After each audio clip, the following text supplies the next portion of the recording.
This isn't the first time we've actually recorded this episode. On the incredibly sweary advice of legal counsel, we have had to heavily redact some of the information in what was the original recording of this episode. I'm not saying it's got any better.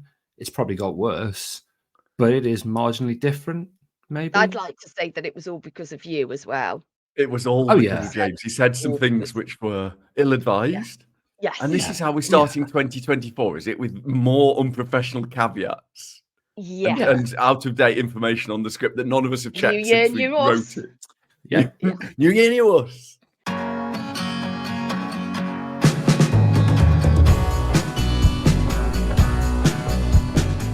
Hi there and welcome to both 2024 and episode 148 of the ADHD Adults podcast. Mrs. ADHD already looks startled and confused. I'm James Brown, the man whose workplace is a castle with all lightning on it, and the main discrimination is from people that don't like bats and shit accents, apparently. And as usual, I'm joined by the man who doesn't discriminate between boring us with science or boring us with his anecdotes, Dr. Alex Connor, and the only woman who's discriminated against herself, Mrs. ADHD. Alex, hi. Is this one about bullying in the worst place? I think if it is, James, you should probably seek help from Brian Brains, or I can't remember your therapist's name. They were old ones. I can't remember if I said when I said worst place instead of workplace, but thanks for bringing it back up. Obviously, that's helpful. Sam, hi. Hi. Good. How are you both? Mrs. ADHD first. I'm okay a bit. I've still got the shits. I didn't really sleep much. I got overexcited after my family come to visit yesterday, but I'm all right. How are you? Nope. And Alex, he also asks wearily, how are you?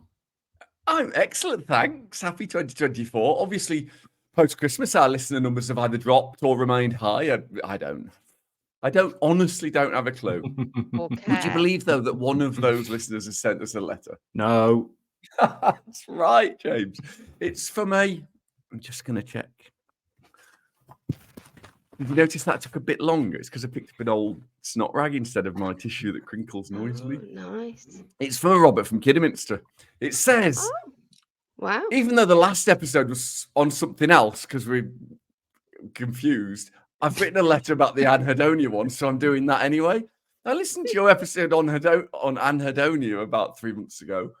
I should point out that until he Googled it, James thought anhedonia was a mountain in Wales. Thanks for that, Robert. That was a snowdonia joke, Sam. Snowdonia, you see. Oh, really bad one. We've had a real... They're all really bad, Sam. We've had a real letter. Can I read it out? No. Yes, please. I'd love that. It's from Elisa Rabona. Oh. Probably Rabone, not named after the football kick. Hi, James. Hi, Alex. That's it. Just wanted to drop in and say hi. I'm currently waiting for an ADHD diagnosis with... I can't read that company, it says. And I've been trying to learn as much as I can to see how much of it applies to me. And whether I'm just simply lazy, forgetful, and disorganized. Oh, God, you've been there. I've just discovered your ADHD podcasts, and it's beyond doubt with me now that I clearly have adult ADHD. So I just wanted to say thank you. Thank you for such an amazing, fun-filled, easy-to-follow podcast that's taught me so much about both ADHD and myself. Your brilliant humour has helped massively with holding my attention, and I literally lol listening to you. Can't wait to listen to the rest of the episodes as I await my assessment. Thanks, guys. Kiss, kiss. Oh, that's apologies lovely, for me joining. Yeah. Yeah, they probably stopped listening at that point, haven't they? Probably, yeah. Yeah. I literally D-lol. I also wanted to do the joke. What? Is that because I did a purposeful pause? Yes. It's 2024. There's a bear impression. I wanted to do an anhedonia joke about being my favourite kind of nightclub, but again, that was not the last episode. It was 3 months ago. I've had a note from the Metrics Intern. And you've skipped forward. Oh, right. It's editorial. I did do that, yes, but I was making an editorial decision to go with it anyway. Sorry. I also, as Sam can see, I've also had a note from the Metrics Intern about the next city we have listeners in 3 months ago, which was the fantastic Manchester. It's the second city if you're in Manchester. It's about 10th if you're not. The Metrics Intern talking has told us a fact about Manchester. If the number of people who claim to have visited Manchester to go clubbing in the Hacienda actually did, the population of the world would be triple what it is. Oh, I love the Hacienda. That one. Sorry, that one is true. It probably is about right. Have you thought of acting as a career change, Sam? No. No, I wonder why not. Anyway, as usual, Alex, can you please just spend 6 minutes finishing that book chapter you promised me in May of a podcast? Is a tragedy in 3 parts. We choose a theme. Last time around was, I honestly have no idea. What was it about? I don't know. It wasn't. It was the year in ADHD. Yeah, but there was something the one before that. Is it addiction? I don't know. Last time was about something. We don't know what. And today we're focusing on something else. For the second time, Halloween, in a re-recorded ADHD and workplace discrimination. So buckle in for some giggles. Thanks to people, off of Discord for suggesting this topic. It's going well. I think this is going well so far. It's what people I'd like to say. I think it went better last time. I don't think it did. Think it did. Unlikely. Anyway, it never does. As usual, the 3 parts include the Pat Sharp of evidence, Alex the Psycho Education Monkey, talking about the theme, our personal reflections, heavily redacted, on workplace discrimination, and then finally just a tip, tipping, spunk trumpeting, a bit of Gabby Logan, whatever you like to call the last part of the podcast, if you like to call it anything. So, Alex, it's my belief that you should be discriminated against in this workplace, but somehow you keep being allowed to do this. So tell us some evidence or whatever about workplace discrimination and ADHD. Righto. So discrimination in general affects about 10% of adults, a bit higher in women, and the number changes from country to country a bit. It's very difficult, though, to get figures on ADHD. Well, you know why, because of research, blah, blah, blah. Workplace discrimination due to disability in general, though, is very high. That is usually in the stats the visible disabilities, the so-called visible disabilities, though, where successful challenges to that discrimination have been found. When you look at hidden disabilities from neurodivergent conditions, Crohn's disease, many, many, many others, it's a lot less well supported in culture, in society, and legally. Probably no surprise. There are no official or obvious figures on ADHD discrimination other than the anecdotal tsunami from us and ours, the people that talk to us and what we read about. Having said that, the legend that is Russell Barkley published that we are 60% more likely to be fired from a job. And a different paper suggested that a quarter of employees on long-term sick due to stress-related illness also met the criteria for ADHD. Good news is that regardless of your position on ADHD, there's a difference or a disorder in the UK and most of the countries in the OECD or whatever it's called. ADHD is protected under some form of Equalities Act in the UK. That's the 2010 Equalities Act, or Disabilities, from the name of it, protecting you from ableism and inequality in the workplace. In principle, of course. Is this where you start to get wildly political, like a 1980s alternative comedian? I'm not going to not be wildly political. Anywho, adults with ADHD are underemployed, concomitant with their abilities, intellectual and otherwise. This is predominantly because, and actually I can't stress enough that this is more my professional opinion than actual science, our society unconsciously assigns norms that are sexist, ableist, racist, culturally biased, heteronormative, and we think that those norms, those beliefs, are the natural state of human condition. That's how everything is, and therefore we should stick to those because those are the norms. And it isn't the case. It's not true, and it's why it matters that if there's a TV advert for chips and there's a same-sex couple in it, it matters. Representation matters. Take it outside of ADHD. more than 10 years ago, in 2012, 43% of British people supported same-sex marriage. Then it was brought in. Last year, that went up to 73% because it's viewed as societally normal now. That may be, I don't know, a subtle hint, but I'm not going to marry you, Alex. Agree to disagree. Anyway, get to the ADHD point. Good, Bab. I'm getting there. What it means is that the work environment, the work processes, work expectations, and even, I mean, anyone that's been in a job knows that they have these measures of success, and they are utterly designed for the 95 to 97% of adults who don't have ADHD.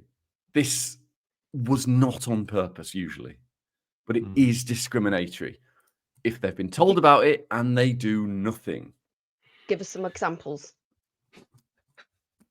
I love that. False.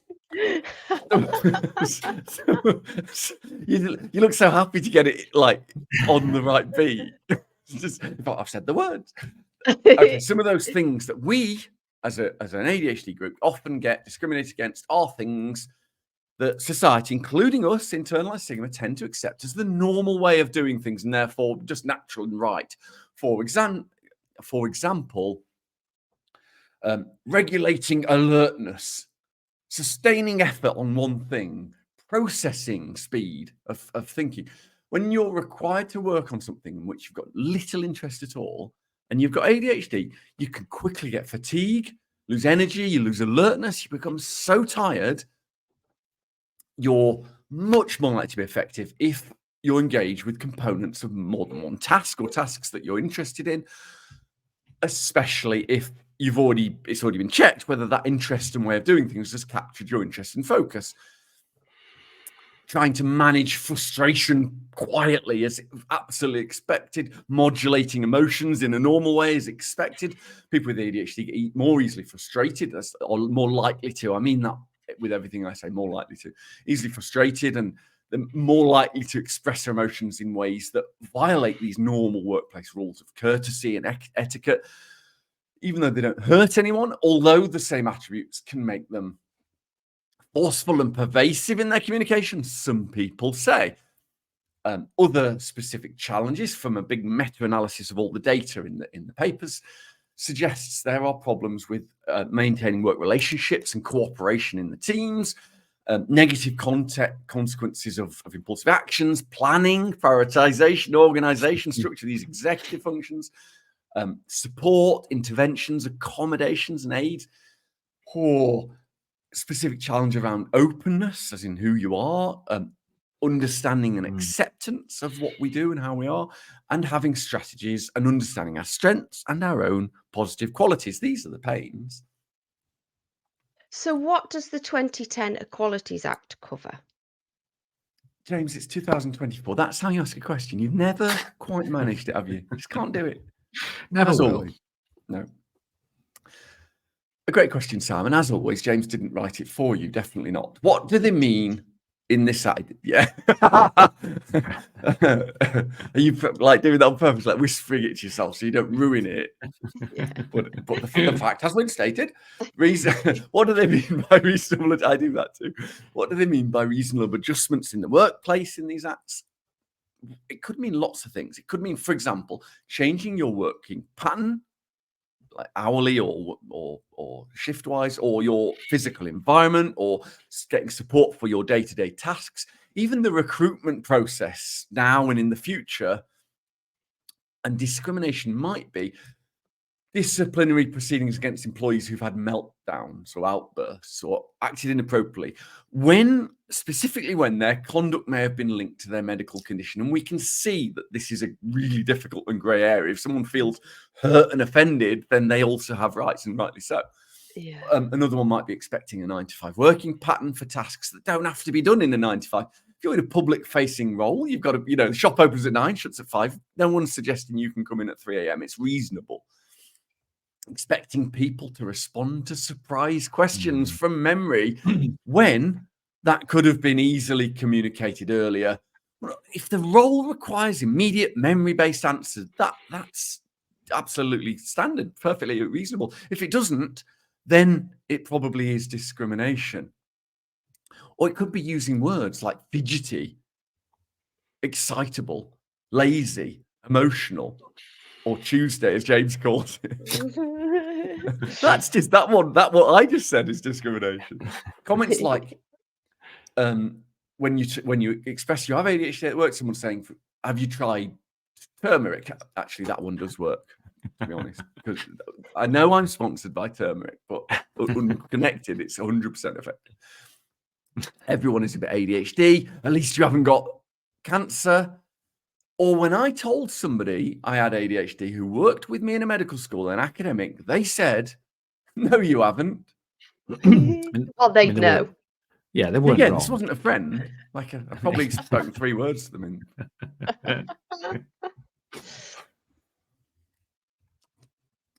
See, we're in a hiatus now because the scripts went slightly off skew, and there's a red, blue, and green bit. So we're all waiting for the next. Oh, I wasn't waiting for anything. Sorry. Just go, Sam. Go, Sam. Go. Go, Sam. What are some of the things that you could ask for? Just off the top of my head. Firstly, just a very good question. Thanks. It was James who wrote it for you. It's not that most important thing is we're all different. So if you're in a workplace and you've got any kind of power to help with reasonable adjustments, ask the individual. We're all flipping different. I think the 3 of us have talked about it, and we'll talk about them again, but they're very different, aren't they? The things we need are very different. Yeah. James needs a dry slap, for example. That's discrimination in the workplace. There are thousands of them, and some very good examples on our own website and the as in our own charity website, see when this was written, and the other ADHD charities in the UK, such as ADHD Foundation, ADHD UK. There are some brilliant ones. Some of the things you might want to think about include and boring list. I cannot choose them all because there's loads, but visual prompts, an extra computer screen, a standing desk, visible clocks, non-visible clocks, depends on the person.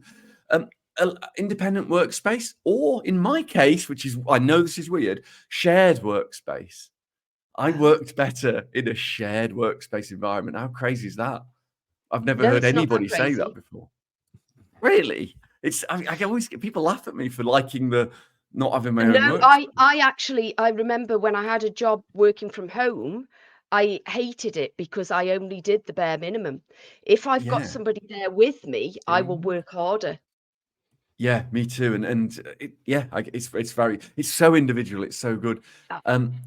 Asking your manager for clear information and expected outcomes and timeframes, regular reminders, important deadlines. There's lots of white noise apps, brown noise apps, note-taking apps, but pieces of paper.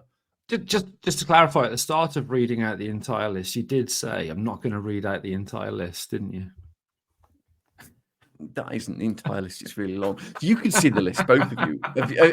You were supposed to have a look through it. Obviously, neither of you have. No, is there any one that like flash? Yeah, I look through it all the time. I've literally been updating the website this morning. The charity website, not ours. What's the big one that works for you, Sam? Ding! First ding of 2024. Noise cancelling headphones, but I don't know if you can get those through reasonable adjustments, can you? Yeah, you can. Yeah, you can. Oh, absolutely. Can you? Okay. Yeah, that would be good for me. I really like mine too. What about you, James? It's the massive and untapped. If your workplace uses Microsoft 365 or Office 365, whatever it's called, even just within Teams, there are so many different apps that can help you, such as linking to Outlook, such as organizers, planners, note takers. But most organizations don't tell you can use them or don't pay for the subscription to use them. So there is so much technology that can help you organize, prioritize, keep everything in one place, which most of us don't even know we've got within our workplaces. So tech, mate, tech. No, absolutely. Just 30 seconds of your day not using ChatGPT for pornography, I imagine would be a good idea. Right, last thought on the science is that there was one paper that suggested that actually feeling safe to disclose ADHD in the workplace was psychologically beneficial. And organizations can help employees who have concealable disabilities to proactively disclose them and thrive if you provide a psychologically safe environment where disabilities aren't stigmatized in the first place. And the paper suggested that disclosing ADHD, get this, reduced stigma consciousness. That's the extent to which someone expects to be stereotyped, reduced it. Only if you're safe to do so. And actually, that might be linked to a skewed research, because those people who felt safe to do so might be working for employers who are already sensitive and open to supporting ADHD staff. But it's still a really interesting stat for me. It is. Not for anybody else, but for you. On that note, we'll take a short break and we'll be back in part 2 for some heavily redacted personal reflections. See you in a bit. Bye. No. Alex, hi. Aight. What's up? Hello, Governor. Welcome back to episode 148 of the ADHD Adults podcast, where we're talking about ADHD and workplace discrimination. James, do you have any personal reflections on this that you can talk about? Yes, I do. Now, as I have said before, I am quite militantly ADHD. And the nanosecond I got my diagnosis, I told my employer at the time and immediately demanded support, as I knew was my right. Now, there have been opportunities since I got diagnosed, which is February 2021, for me to be discriminated against, and I have been discriminated against clearly. It's interesting because it's happened more than once. It's happened in different ways. It's happened in kind of overt, we are not going to support you ways, but also in kind of really almost innocuous, we're just not going to make any effort to do the things you've already asked us to do. So, for example, if you say to somebody who frequently calls you and says, I want you to do these 3 things, can you send me that in an email? Because I haven't got a pen and paper. I'm not going to remember those 3 things. And they say, no, you will. You'll remember it. And then they keep on doing that. And they know you've got ADHD. It's that kind of level of not kind of deliberate institutional, we're not going to support you, but even interpersonal lack of support. That there is so much that I could go into. You may remember the beautifully crafted advice from my legal counsel when they heard that we were recording an episode on workplace discrimination, which was, what in the actual cunt curdling holy godmothery of shitting wank fuckery are you thinking? Is that your actual like legal? Yes, it is. It is, yes. And therefore, that's why I have to be careful about what I say. I think it's important that I responded differently either time I've been discriminated against. The first time, I was actually really angry. I mean, really angry, and it's the whole reason I actually got a tattoo which says, I aim to misbehave, because I thought, you know what, I'm gonna really kick off and make trouble for people, and did make trouble for people. Second time I was discriminated against, the opposite, felt completely diminished. You know, had a massive impact on my identity and mental health. And so it's interesting for me the 2 different responses. What I would say to be positive, because remember, we can't be too moany on this podcast, and I have to be a little bit happier, is that on the other side of things now, I and Alex and others are increasingly getting asked to go into organizations and give talks on ADHD. It's the speed at which these requests is accelerating is ridiculous, really. And that's a really good thing, because what it shows is that at the very least, some of these organizations are paying lip service to this. Now, it may just be lip service, and that's something that some organizations do. They like putting badges on their website saying that, you know, we have an equality, diversity, and inclusivity policy, but that very often doesn't include appropriate policies for neurodivergent conditions and disorders. The ones that tend to contact us, James, when you chat to their employees offline, they say that they are supported, don't they? It tends to be the ones that where it isn't. Oh god, yeah, no, absolutely, and it's some of the big companies as well, which is interesting. And the people we hear from often who are struggling, like we are, not always, but often it's smaller organizations, or it's organizations which are big but kind of almost franchised into, you know, like the NHS, for example, where there are individual trusts or groups, hospitals, etc. So that's all I can say, really. Sam. So I feel really bad for this actually, because I haven't officially disclosed to my workplace that I have ADHD. They're going to Now, be shocked. well, that's the thing. I talk openly to everybody about it. So everybody that I work with knows. I talk about it all the time, my ADHD and my autism, and they're all really supportive. But because I haven't needed anything to be checked, like I just kind of do it on a local level. So I'm like, this is what and I always kind of have, without saying I've got ADHD. Before I even knew I had ADHD, I spoke to my manager and said, I've noticed that I react really badly to change and I don't know why, and I didn't know why then.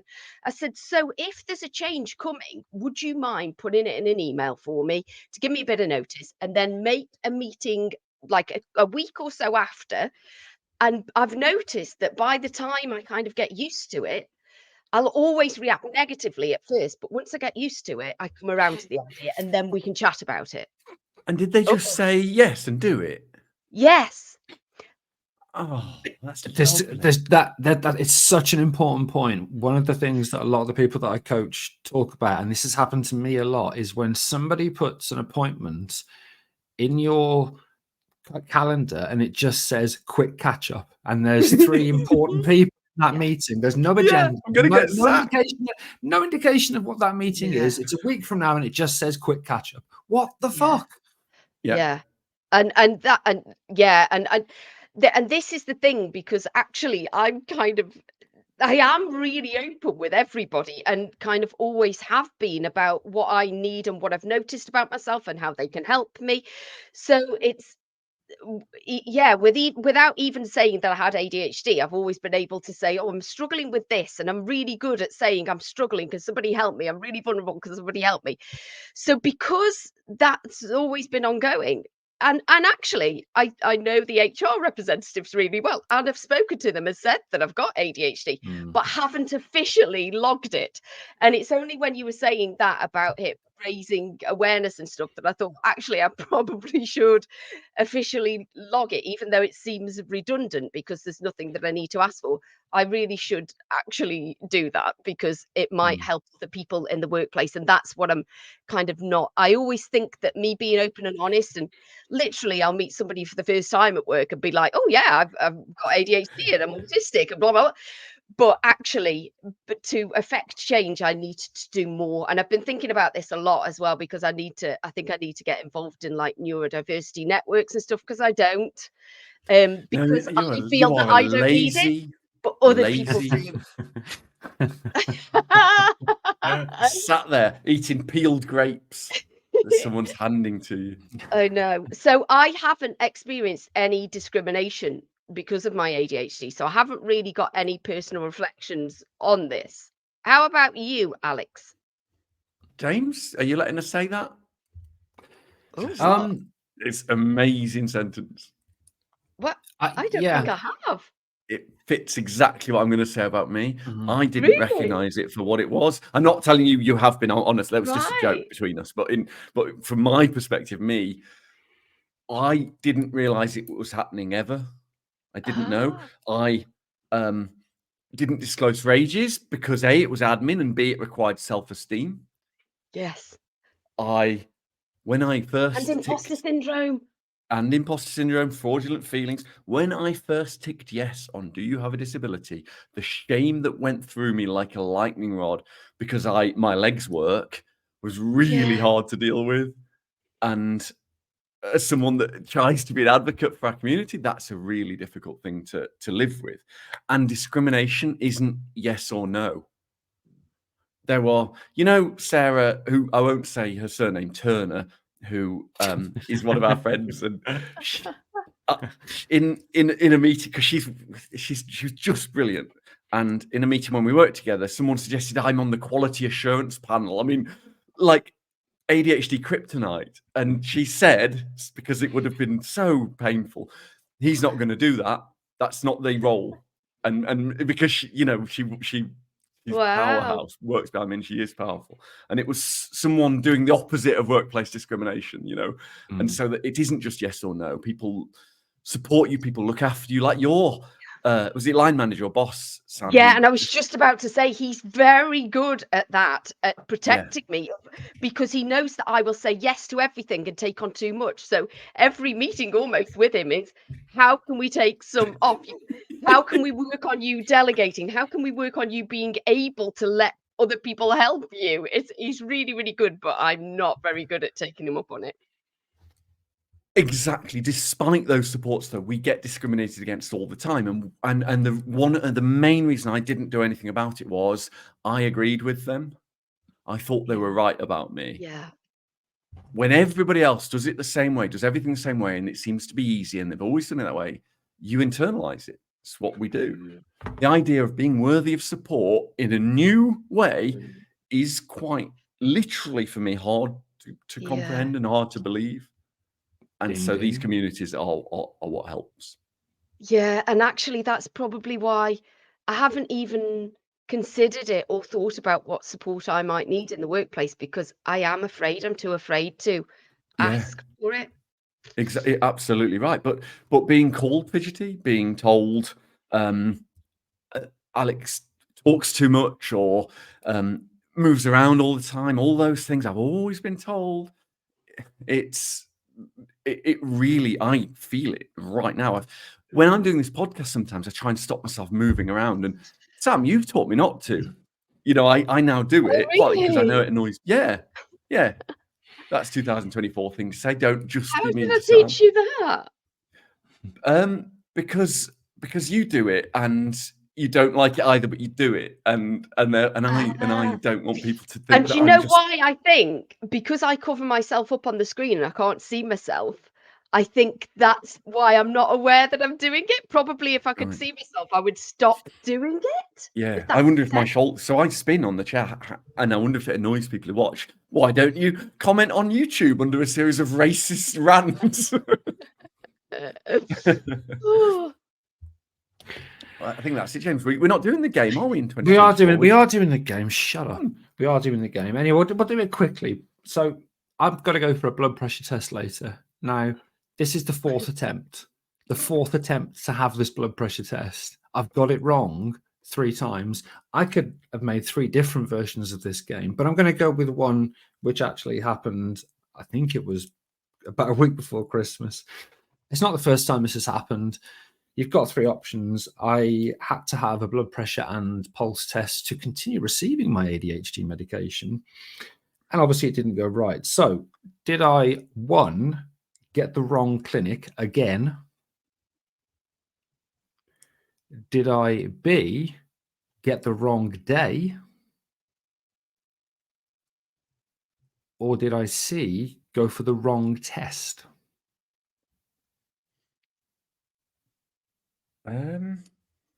Oh, that's good.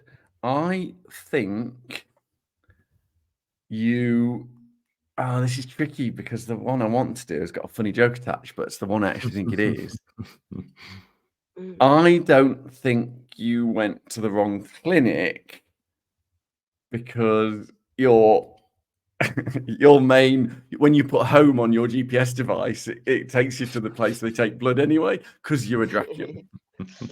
I don't think you took the wrong test because I'm fairly certain that you just went on the wrong day. I'll fucking stop you there. You're right. I'll just stop you there. You're right. Shut up with your stupid jokes and your rightness and you're getting things right again. That's 6-2. I went on Friday and said, I'm here for my blood pressure test. And they went, no. And I said, yes, I am. I've got it in my calendar. Look, they went, no, it's yesterday. I went, I put it in my calendar wrong then. So, nice. Yeah. And weren't you supposed to go today as well? I am going today, later. It was supposed to go. No, yesterday. Earlier. Oh, yesterday. Yeah. Day before yesterday. Yeah. Day before yesterday, but it's not something I'm good at. Anyway, 6-2. I don't know how you're doing this, Alex. I'm trying to make them more difficult. But on that, again, depressing note, we will take yet another break and come back to give you the tip. See you in a bit.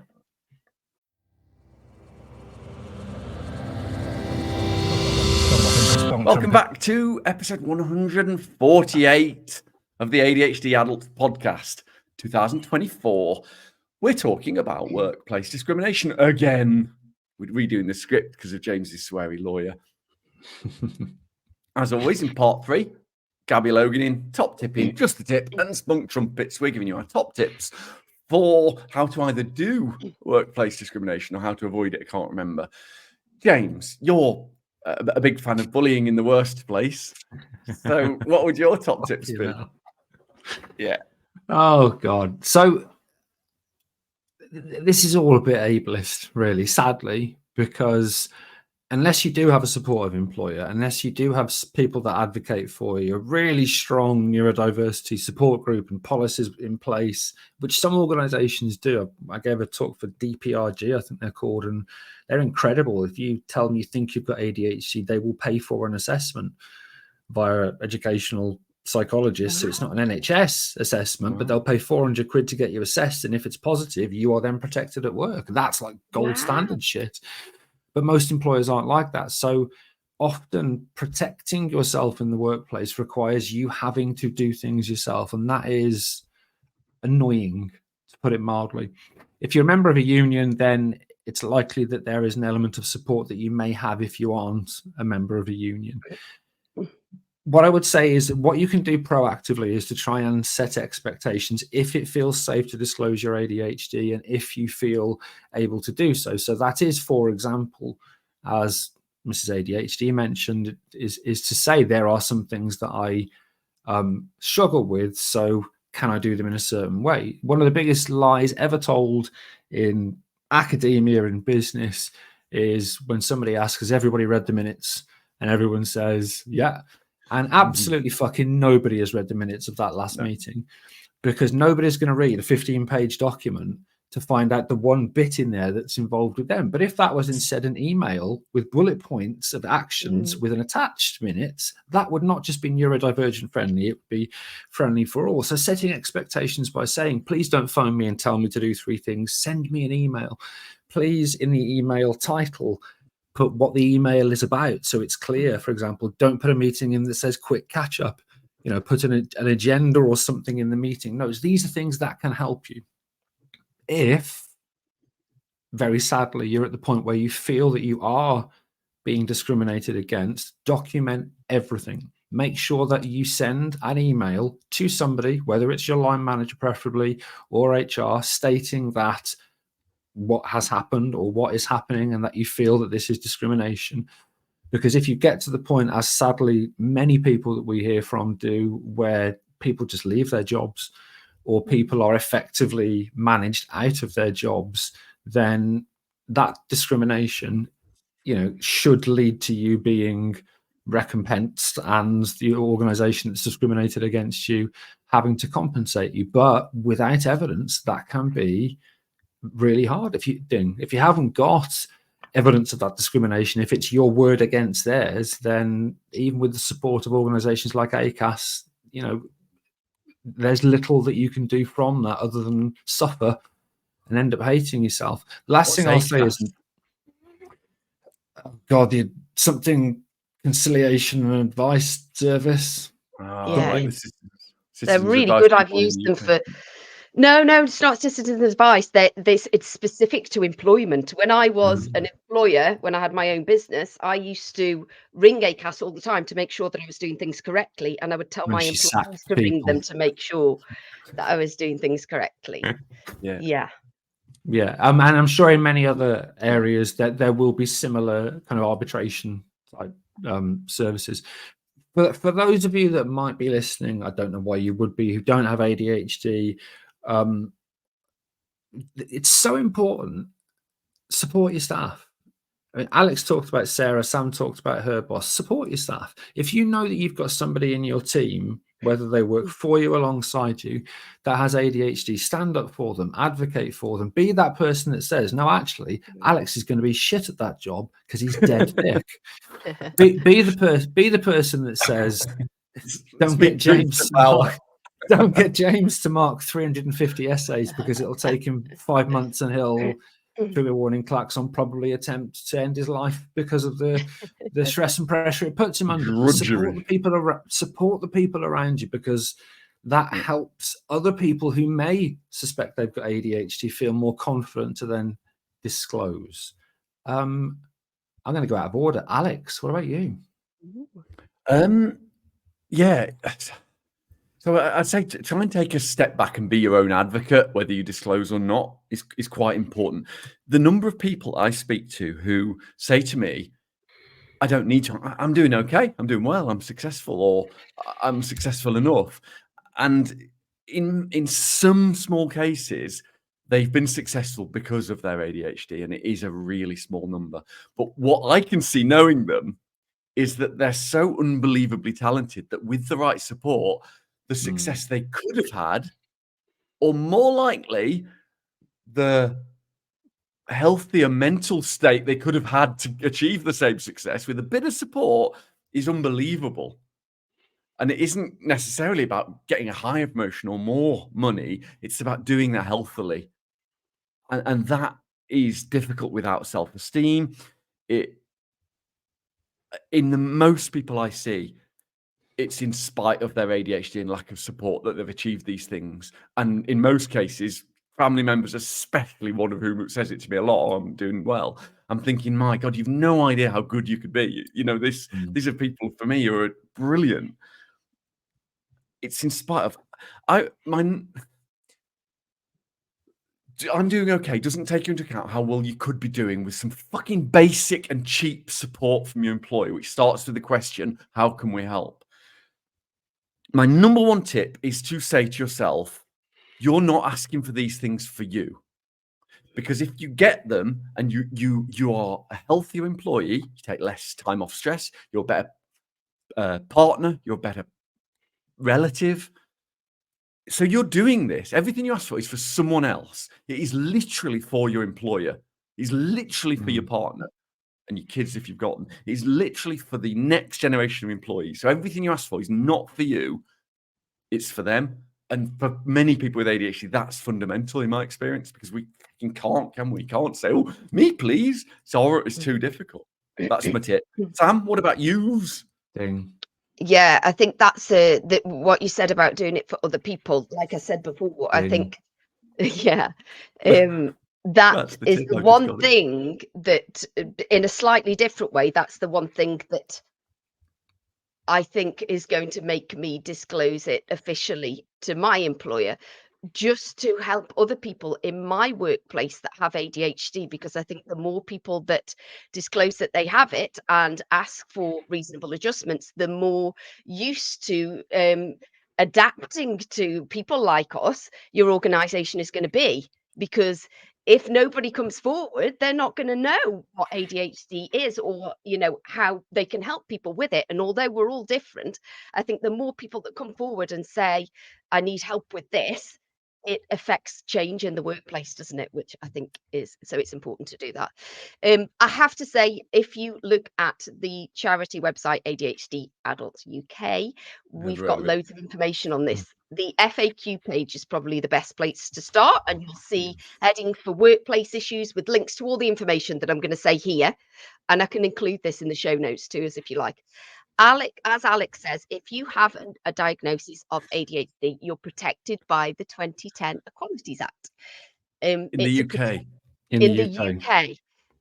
Yeah, and yes, and it's a protected disability if your ADHD is having a substantial and long-term adverse effect on your ability to carry out normal day-to-day activities. So there is some kind of it's not clear cut. Yes, there is some nuance. It's not, if you have ADHD, you are entitled to this. It's only if ADHD affects you so that you can't carry out your day-to-day activities.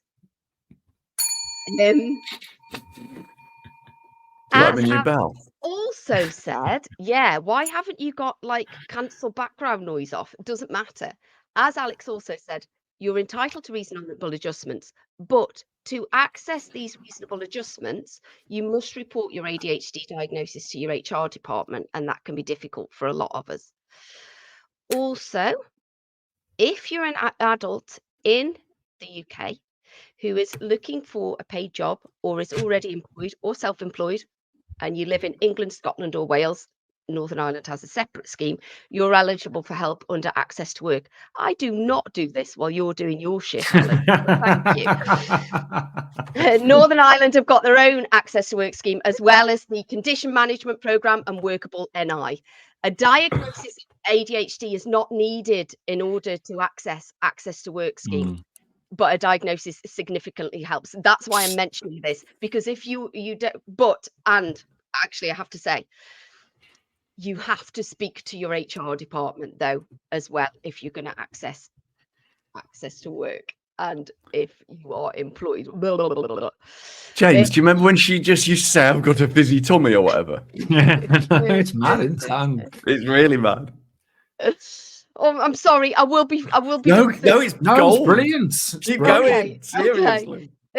But the Access to Work is really good because it can cover things like coaching, a personal assistant in some places, workplace training to help people in your workplace know what ADHD is and know how to best support you, adapted or specialist equipment, and they can work with your employer to advise them on how best to support you in the workplace, including any reasonable adjustments that they think they should make. Also, as James said, if it's possible for you, we'd always recommend joining a trade union and ACAS. You can get free advice from ACAS. You don't have to give them your name, any details. They'll give you free, impartial advice on workplace rights, rules and best practice. And they also offer dispute resolution, including mediation and arbitration if needed. I reckon you've got shares in ACAS. I love ACAS. They've been so helpful for me. Honestly, it's the first place that I go with for anything. But yeah, shopping. Yeah. Oh, can of Fanta and a bag of chips, please, ACAS. I think that's about it, actually, for me. Good, because I've been sitting on this. I can see that Alex is. Yeah, sorry. I have a feeling that when you do declare your ADHD, that all the forms are going to come back pre-filled in pretty quickly, Sam. There's not going to be a very long period of how does this impact you? Because we're not aware that you've got. ADHD. I remembered when Alex was saying about the tick box. I did go into my HR record once to do this. Yeah. And felt that, but also because I was looking for these different headings. And ADHD came under learning difference or learning disability or something. Oh, God, I hate that. It's not that. So I'm not ticking that box. Yeah. So that's what, and then I came out of it and thought, I'll just tell everybody instead. But I need to actually do that. I'm absolutely certain that you will go into HR and you'll knock on the door and they'll go, approved?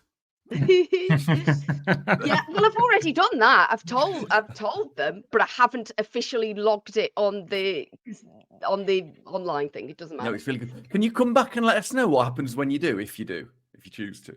Obviously, yeah. Because it'll be. I'll make a note somewhere to ask you on another script. We're doing one of the fortnightly, monthly, yearly, Friday things. Yeah. Yeah, and obviously ADHD Towers documents my day-to-day life. That was probably the best tip we've given so far, I would say. Well done, Sam. You've smashed that. Anyway, that was the re-recorded, heavily redacted episode 148 of the ADHD Adults podcast, where we talked about ADHD and workplace discrimination in a way. If by miracle you enjoyed this episode, didn't find it offensive or legally challenging, you can find more content by subscribing on Patreon. Visit www.theadhdadults.uk to find out more and to get in touch if you want to. Bye-bye. Bye. Bye all. Trigger warning, klaxon, klaxon, klaxon, klaxon, klaxon, big klaxon. Trigger warning, klaxon, klaxon, klaxon, klaxon.